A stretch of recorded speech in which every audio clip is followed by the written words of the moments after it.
Elegido. ¿Lo sientes? Ese temblor sutil en el alma, como si algo invisible estuviera empujando desde el cielo mismo. Últimamente, tus sueños no son comunes, tus emociones más intensas, tu discernimiento más agudo. Es como si el universo entero estuviera intentando decirte algo, y créeme, lo está haciendo, porque del 15 al 17 de julio no es simplemente una secuencia de días. Es una ventana profética, un umbral divino, y cruzarlo o ignorarlo marcará la diferencia entre aceleración y retroceso. Estas fechas están cargadas de asignación, de activación y de consecuencias. Quien permanezca dormido perderá el momento. Quien se mantenga conectado será impulsado con poder, porque lo que está a punto de liberarse en el mundo espiritual no tiene precedentes. Pausa lenta, sostenida. No es superstición, no es numerología vacía, es alerta divina para los que aún saben escuchar. Y si este mensaje ha llegado a ti, no es casualidad. Es porque tu espíritu ya lo presentía. Estas fechas van a sacudir tus relaciones, tus decisiones, tu llamado. Y si no estás preparado, te costará caro, espiritualmente caro. Hoy voy a revelarte lo que el cielo está a punto de hacer. Cómo estas fechas se entrelazan con tu destino. Y por qué ignorarlas sería como cerrar los ojos justo antes de un terremoto. Quédate hasta el final, porque lo que vas a escuchar aquí no será cómodo, pero será necesario, será divino y puede ser lo que te salve de la pérdida más grande de tu vida. Si esto ya te está tocando, haz 3 cosas ahora. Dale like para decirle al cielo, estoy despierto. Suscríbete si aún no lo has hecho, porque lo que viene no se puede perder. Y comenta 99 si sientes que el espíritu te está confirmando algo. Porque el 99 representa al que Dios fue a buscar, al único que no fue olvidado. Y si estás viendo esto, tú eres ese uno entre los 99. Ahora, prepárate, porque lo que se va a revelar cambiará tu forma de ver estas fechas para siempre. Dios no habla por hablar. Cada palabra que sale de su boca tiene propósito, cada silencio también. Y cuando Él marca una fecha en el espíritu de sus elegidos, no es para decorar el calendario, es porque algo ha sido firmado en lo alto y está a punto de descender. Las fechas 15, 16 y 17 de julio no son cualquier conjunto de días. Son llaves proféticas, son interruptores espirituales que activan realidades invisibles. Juicios que estaban contenidos comienzan a liberarse, promesas que estaban en espera empiezan a moverse, batallas que parecían silencio. Empezaré con una pequeña frase. El futuro es una incógnita, pero Dios tiene el control. El miedo al futuro. Esa sensación de incertidumbre que nos roba la paz, que nos hace dudar de todo, que nos paraliza y nos impide disfrutar el presente. Es algo con lo que todos en algún momento hemos luchado. Nos preguntamos, ¿qué pasará mañana? ¿Tendré éxito o fracasaré? ¿Me irá bien en la vida? ¿Podré salir de esta situación? Y cuando el miedo se apodera de nuestra mente, todo se vuelve un caos. Pero escucha esto. Dios no nos diseñó para vivir con miedo. No fuimos creados para estar encadenados a la ansiedad del qué pasará o al temor de lo desconocido. En la Biblia, Dios nos dice una y otra vez, no temas. No es una sugerencia, no es un simple consejo. Es un mandato, no temas. Y si Dios lo dice, es porque sabe que el miedo al futuro no es necesario cuando confiamos en Él. Ahora bien, ¿cómo lo hacemos? ¿Cómo dejamos de tener miedo al futuro cuando las noticias nos bombardean con crisis, cuando hay problemas en nuestra vida, cuando parece que todo es incierto? Ahí está la clave. Y en este video, vamos a desglosarlo paso a paso. Vamos a ver qué dice la palabra de Dios sobre el miedo al futuro, cómo enfrentarlo con fe, cómo cambiar nuestra mentalidad y cómo aprender a descansar en el plan perfecto de Dios. Porque una cosa es segura, Dios ya ha estado en tu futuro, Él lo conoce, y si confiamos en Él, podemos caminar sin temor, con la certeza de que nada nos faltará. Así que quédate hasta el final, porque este mensaje puede cambiar tu manera de ver la vida. Si has vivido con miedo al futuro, hoy puede ser el día en que lo dejes atrás. Hoy es el día en que decides confiar en Dios por completo. Antes de empezar, quiero pedirte algo. Comenta aquí abajo, Dios tiene mi futuro asegurado. Puede parecer algo pequeño, pero nunca sabes quién más puede leerlo y recibir ánimo en este momento. A veces, una simple frase puede recordarle a alguien que no está solo, que Dios sigue en control y que el miedo no tiene la última palabra. Así que comenta y ayúdame a llenar los comentarios de fe. Y antes de seguir, asegúrate de darle like a este video y suscribirte al canal. Activa la campanita para que no te pierdas ninguno de los mensajes que compartimos aquí. Dios tiene algo poderoso para ti hoy.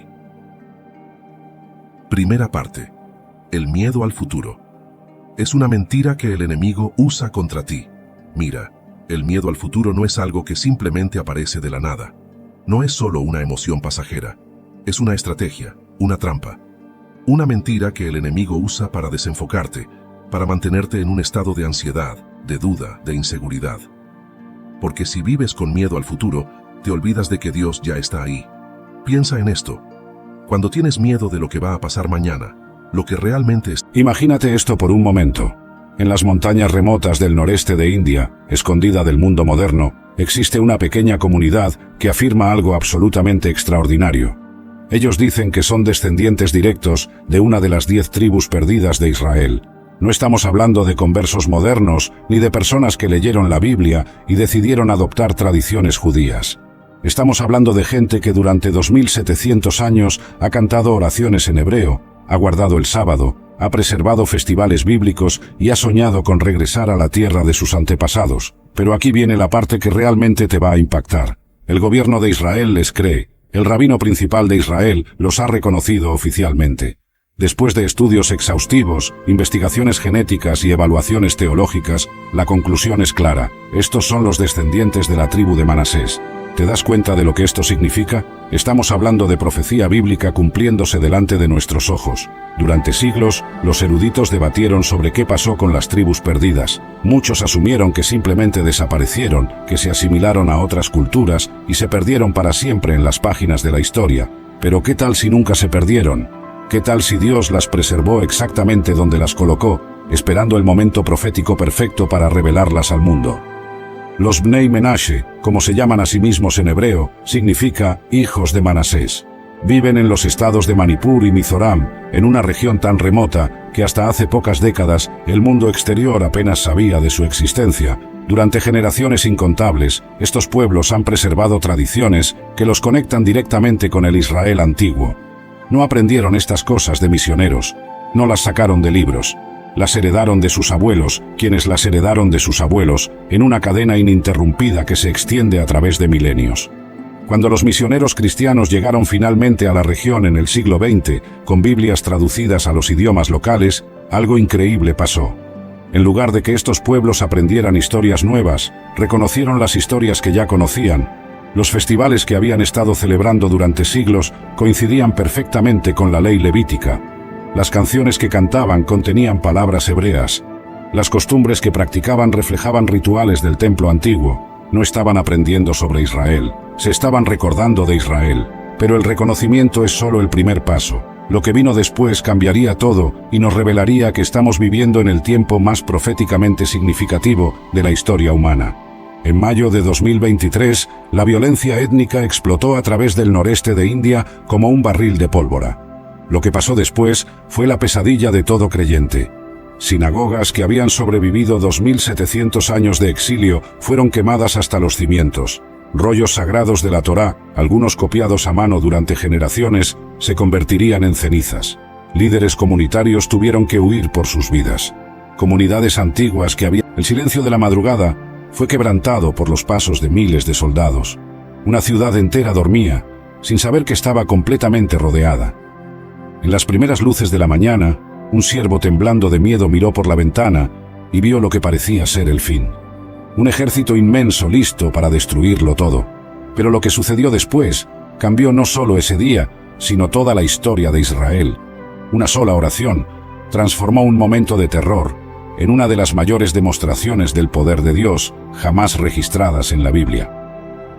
Para comprender verdaderamente la magnitud de lo que sucedió esa mañana en Dotán, necesitamos retroceder en el tiempo y entender el escenario en el que se desarrolló esta extraordinaria historia. El reino de Israel atravesaba un período de intensas transformaciones políticas y espirituales. Las tensiones con los reinos vecinos eran constantes, especialmente con la poderosa Siria, que frecuentemente amenazaba la estabilidad de la región. En este contexto turbulento, Dios había elegido a hombres especiales para guiar a su pueblo. Entre ellos, destacaba Eliseo, quien había recibido el manto profético directamente de su maestro Elías, en una de las escenas más impresionantes del Antiguo Testamento. Como está registrado en Segunda de Reyes, capítulo 2, versículos 9 a 10, Eliseo había pedido una porción doble del espíritu de Elías, una petición inusual que demostraba su conciencia de la gran responsabilidad que estaba a punto de asumir. El ministerio profético en Israel no era solo una posición de prestigio espiritual. Los profetas servían como consejeros de los reyes, portavoces divinos y a menudo como la conciencia moral de la nación. Eliseo, en particular, había desarrollado una reputación notable por sus milagros y su capacidad para discernir los planes de los enemigos de Israel. Su historia comenzó cuando, siendo un simple labrador, fue llamado por Elías mientras araba la tierra con 12 parejas de bueyes, como nos cuenta Segunda de Reyes capítulo 19, versículos 19 a 21. El ascenso de Eliseo al papel de principal profeta en Israel estuvo marcado por señales poderosas. Poco después de la partida de Elías, dividió las aguas del Jordán con el manto de su maestro, demostrando que realmente había recibido la unción divina que había pedido. Los hijos de los profetas, al presenciar este acto, reconocieron que el espíritu de Elías reposaba sobre Eliseo. Segunda de Reyes capítulo 2, vers 15. Durante su ministerio, Eliseo realizó diversos milagros que impactaron desde personas comunes hasta reyes. Purificó aguas amargas en Jericó, multiplicó el aceite de una viuda para pagar sus deudas, resucitó al hijo de la sunamita y hasta hizo comestible un guiso envenenado. Cada uno de estos milagros demostraba diferentes facetas del poder y la misericordia de Dios, construyendo una reputación que se extendió mucho más allá de por qué, incluso después de 2000 años, el pueblo judío aún no acepta a Jesús como el Mesías prometido. ¿Qué lleva a millones de personas, conocidas por su devoción a las Escrituras, a rechazar a quien muchos consideran el cumplimiento de las profecías? Prepárate para un viaje fascinante por los entresijos de la fe, la historia y la interpretación bíblica que revelará la verdadera razón detrás de este rechazo milenario. Para comprender plenamente el rechazo judío de Jesús como el Mesías, es crucial examinar el contexto histórico del primer siglo en el que él vivió. Judea estaba bajo el dominio del Imperio Romano, una situación que generaba intensa insatisfacción entre el pueblo judío. La ocupación romana no era solo una afrenta a la autonomía política de Israel, sino también una amenaza constante a la pureza religiosa y cultural del pueblo. En este escenario de opresión y tensión, surgieron diversos movimientos mesiánicos y revolucionarios. Muchos judíos anhelaban la llegada de un líder ungido por Dios, el Mesías, que los liberaría del yugo romano y restauraría la gloria del reino de David. Las expectativas mesiánicas eran variadas, pero generalmente incluían la idea de un rey poderoso y un libertador militar. Es importante notar que el concepto de Mesías en el judaísmo del primer siglo no era uniforme. Diferentes grupos tenían diferentes expectativas. Los fariseos, por ejemplo, esperaban un líder que restaurara la observancia estricta de la ley. Los esenios, una comunidad ascética, aguardaban un Mesías sacerdotal. Los celotes, por su parte, buscaban un líder militar que liderara una revuelta contra Roma. En el núcleo del rechazo judío a Jesús como el Mesías, existe una profunda confusión entre las profecías relacionadas con la primera y la segunda venida. El Antiguo Testamento está repleto de profecías mesiánicas, algunas de las cuales Jesús cumplió en su primera venida.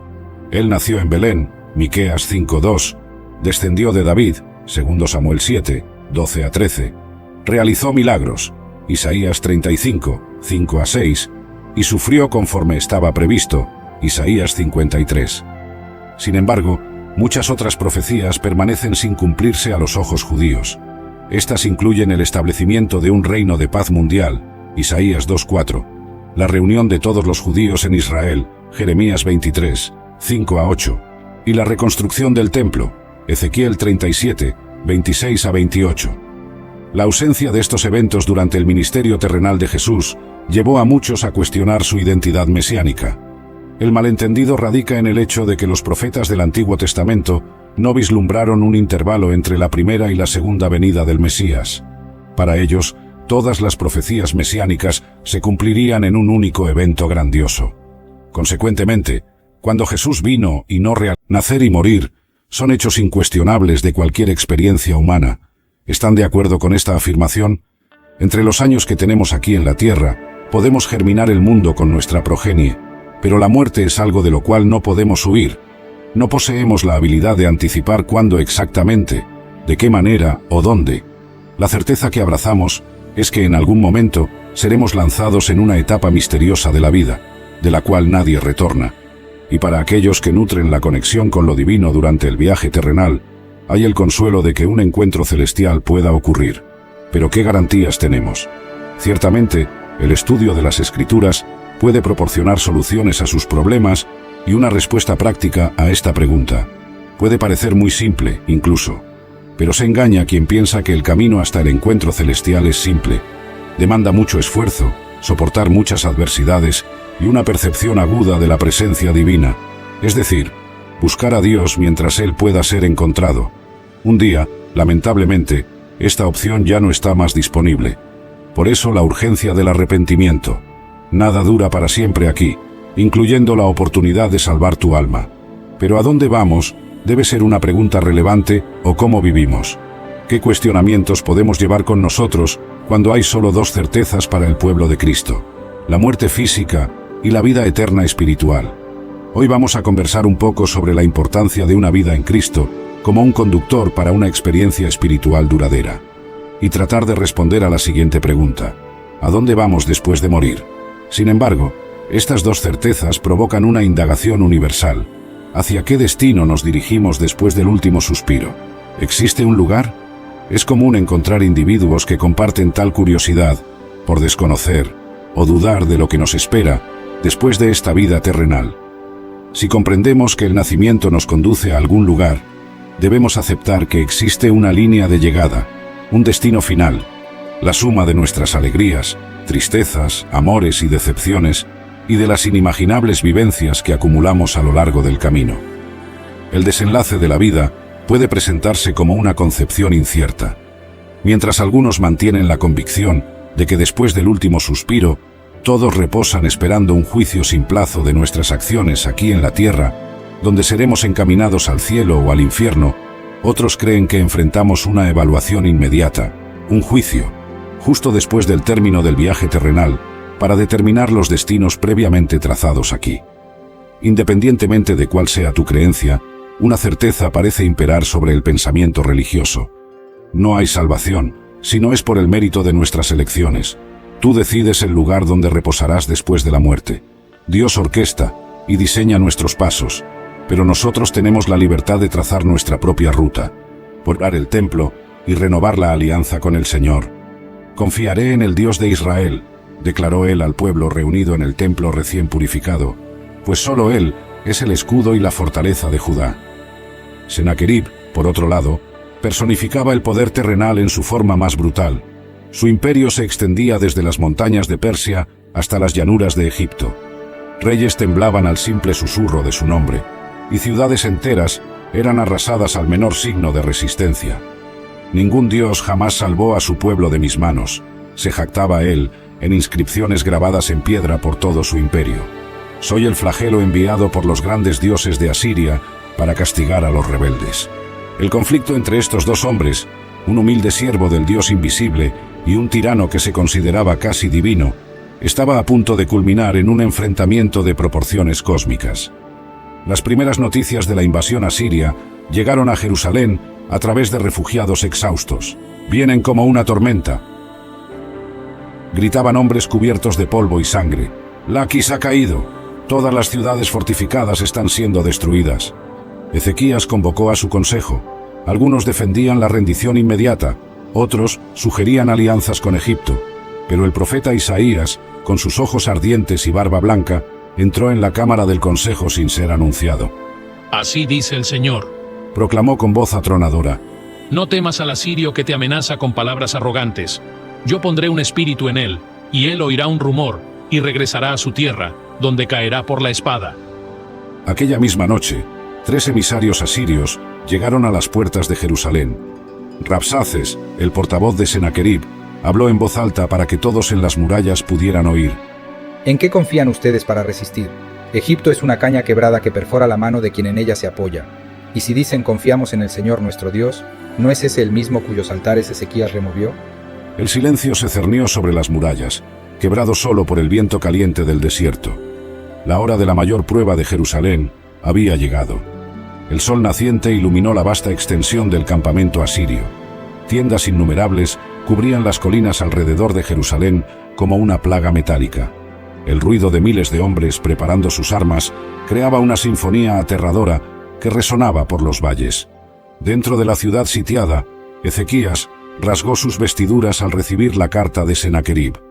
Las palabras en ella contenidas eran pura blasfemia. No dejes que tu Dios, en quien confías, te engañe cuando dice, Jerusalén no será entregada en manos del rey de Asiria. Ciertamente ya has oído lo que los reyes de Asiria han hecho a todos los países, destruyéndolos completamente. ¿Y tú serás librado? El rey de Judá, con pasos determinados, se dirigió al templo. Allí, en el lugar más sagrado de su nación, extendió la carta blasfema ante el altar y elevó su voz en una oración que resonaría a través de los siglos de guerras, problemas y pestilencias en todos los lugares ahora. Uno de los principales mensajes de la Organización Mundial de la Salud tiene que ver con la enfermedad X e identificar cuál será la próxima pandemia y cómo será. Además, estamos viendo una apostasía, un alejamiento de la fe. Hablando proféticamente, hay tantas cosas que nos fueron advertidas en la Biblia que están ocurriendo ahora. La profecía bíblica del fin de los tiempos se está desplegando justo ante nuestros ojos. Por lo tanto, aquí está mi pregunta. Si Dios estuviera hablando, ¿lo reconocerías? Y si lo reconocieras, ¿lo entenderías? Sí.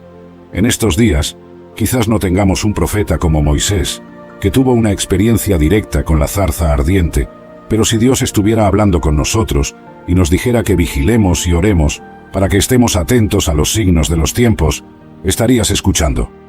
Desde el punto de vista bíblico, Dios no está limitado a una sola manera de comunicarse con su pueblo. En Job 38, versículo 1, el Señor responde a Job desde dentro de un torbellino. En Éxodo 19, versículo 18, Dios anuncia su presencia a Moisés de manera extraordinaria, con la Biblia diciendo que el monte Sinaí estaba cubierto por humo porque el Señor descendió sobre él en fuego. El humo ascendía como el humo de un horno, y todo el monte temblaba grandemente. En 1 Reyes 19, versículo 12, Elías encuentra al Señor no en un terremoto, ni en un fuego, sino en un suave susurro. Esto nos muestra que la obra de Dios no siempre viene acompañada por manifestaciones dramáticas. Él puede hablar de manera suave y tranquila, pero segura. Otra forma por la cual Dios habla es imprimiendo una convicción en nuestro espíritu. Aquí están 2 versículos que ilustran esto. En Hechos 17, versículo 16, mientras Pablo esperaba en Atenas, su espíritu se indignó al ver la ciudad llena de ídolos. Y en Hechos 18, versículo 5, cuando Silas y Timoteo llegaron de Macedonia, Pablo, compelido por el Espíritu, testimonió intensamente a los judíos que Jesús es el Cristo. En estas ocasiones, Dios, o el Espíritu Santo, tocó a Pablo de tal manera que lo impulsó a actuar. Para poner esto en contexto, necesitamos recordar que Romanos 8, versículo 16, nos dice: el mismo Espíritu testifica con nuestro espíritu que somos hijos de Dios. Por lo tanto, el Espíritu Santo nos habla y confirma en nuestro espíritu que somos hijos de Dios. Esto nos da una visión de algunas de las maneras por las cuales Dios se comunica. Y recuerda, el Señor no está limitado en las formas como Él habla. Te pido que mantengas en mente Lucas 21, versículos 9 a 11 que dice: cuando oigan hablar de guerras y revueltas, no se asusten. Estas cosas deben suceder primero, pero el fin no vendrá inmediatamente. Luego continuó: Biblia habla de un gran día de juicio, cuando todos los muertos serán resucitados y comparecerán ante el trono de Dios. Este será un momento solemne y decisivo para toda la humanidad. El libro del Apocalipsis describe esta impresionante escena. Vi también a los muertos, grandes y pequeños, de pie ante el trono, y los libros fueron abiertos. Otro libro fue abierto, el libro de la vida. Los muertos fueron juzgados según lo que habían hecho, conforme a lo que estaba escrito en los libros. 20:12. Imagina, todos los que han vivido, desde Adán hasta el último bebé nacido antes del regreso de Jesús, reunidos ante el trono de Dios. ¡Qué momento solemne! Pero, ¿qué determina el destino de cada uno en este juicio? ¿Acaso Dios tiene una balanza donde pesa nuestras buenas y malas acciones? ¿Basta con haber hecho más cosas buenas que malas para ser salvos? En realidad, el criterio es otro. Lo que realmente importa es si el nombre de la persona está escrito en el libro de la vida. ¿Y cómo se escribe ese nombre allí? Por la fe en Jesucristo. Jesús dijo: «El que oye mi palabra y cree al que me envió, tiene vida eterna y no será condenado, sino que ha pasado de muerte a vida». Juan 5:24. La salvación es por gracia, mediante la fe, no por obras para que nadie se gloríe. Entonces, ¿qué sucede con quien muere sin aceptar a Jesús? Su nombre no estará en el libro de la vida, y las consecuencias de esto son terribles. La segunda muerte. Para los que rechazaron la salvación ofrecida por Jesús, hay un destino terrible llamado segunda muerte. El Apocalipsis dice: «El que venciere no sufrirá daño de la segunda muerte». 2:11. Esto implica que los que no venzan sufrirán esta segunda muerte. Pero, ¿qué es exactamente esta segunda muerte? Muchos piensan que se trata de un tormento eterno en el infierno. Pero, ¿es eso realmente lo que enseña la Biblia? En realidad, la segunda muerte es la destrucción total y definitiva de los impíos. El apóstol Pablo dice que ellos sufrirán pena de eterna perdición, excluidos de la presencia del Señor. 2 Tesalonicenses 1:9. Jesús también habló sobre esto cuando dijo: «No temáis a los que matan el cuerpo, pero no pueden matar el alma. Temed más bien a aquel que puede destruir el alma y el cuerpo en el infierno». Mateo 10:28. ¿Te diste cuenta?